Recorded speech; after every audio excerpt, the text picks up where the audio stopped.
వాందేవుడికి కంగారు ఎక్కువైపోయి మబ్బులు తీసుకొచ్చి వర్షం కురిసేటట్టుగా ఉంటే ఒరు బాబు నువ్వు అర్జెంటుగా మార్కెట్కి వెళ్ళి బఠానీ క్యారెట్ తీసుకురారా, రేపు ఆదివారం కదా బిర్యానీ చేస్తా అన్నది. ఇక బిర్యానీ అనేటప్పటికి ఎక్కలేని ఒకసారి వస్తుంది. ఇదే మనం అడుగెట్టబోయే మార్కెట్. మన అడుగు మహత్యం అడుగెట్టగానే పెద్ద ఉరుమైతే ఉరిమింది.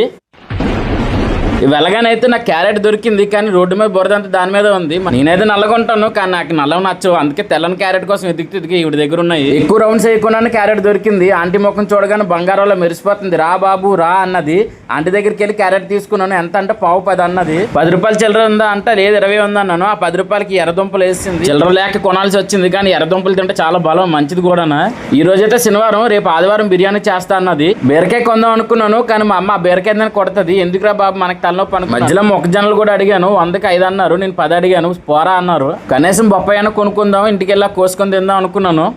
మళ్ళీ ఎందుకులే డబ్బులు అనుకున్నాను. అయితే పిసినారి సంఘం ప్రెసిడెంట్ ఏది కొనుక్కుందాం అనుకుంటాం, కానీ ఏం కొనుక్కోను. ఈ లోపల ఇంకా మబ్బులు బాగా నల్లగా మారాయి. వేగా అవగొట్టి ఇంటికి చెక్కేద్దాం అనుకున్నాను. బఠానీ ఎత్తుకుతున్నాను, కానీ బఠానీ ఎక్కడ దొరకలేదు. అడుపులు చూసారా ఎంత బాగున్నాయా, కొందాం అనుకున్నాను కానీ కొనలేదు. నెల ముందుకు వెళ్తే పైనాపిల్ కనిపించాయి. కాయ 50 చెప్పారు, 30కి అడిగాను. పోరా అన్నారు. అంత మర్యాదగా పోరా అన్నాక మనం ఎందుకు ఉంటాం. ఇంకా బఠానీలు అయితే ఇక్కడ దొరికాయి, కొనుక్కొని బ్యాగ్ లో పడిస్తాను. అమ్మ అయితే సోమవారం ఇంకొక కూరగాయ కొనమంది. ఆనపకాయ అయితే దొరికింది నాకు. ఈ ఆనపకాయ కొందాం అనుకున్నాను. ఎంత అంటే 30 అన్నారు. నేను 20కి అడిగాను. తీసుకో బాబా అని నవ్వుకొని అన్నారు.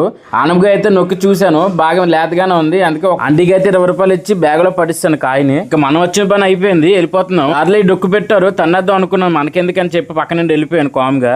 ఈ చెట్టు అయితే చిన్నప్పటి నుండి అలాగే ఉంది. మేమైతే పెద్దవాళ్ళం అయిపోయాం, కానీ చెట్టు అలాగే ఉంది. ఇప్పుడు పైనాపిల్ కొండని చూపిస్తాను. ఇదేనండి నేను చెప్పిన పైనాపిల్ కొండ. అలాగే ఒక రౌండ్ వేసుకొని మనం అయితే కొనాల్సిన సామాన్లు కొనుక్కొని ఇంటికి వెళ్ళిపోతున్నాము. వర్షం పడేటట్టు ఉంది. బయటికి రాగానే వర్షం స్టార్ట్ అయిపోయింది. వీడియో నచ్చితే లైక్ చేసి సబ్స్క్రైబ్ చేయండి. బాయ్.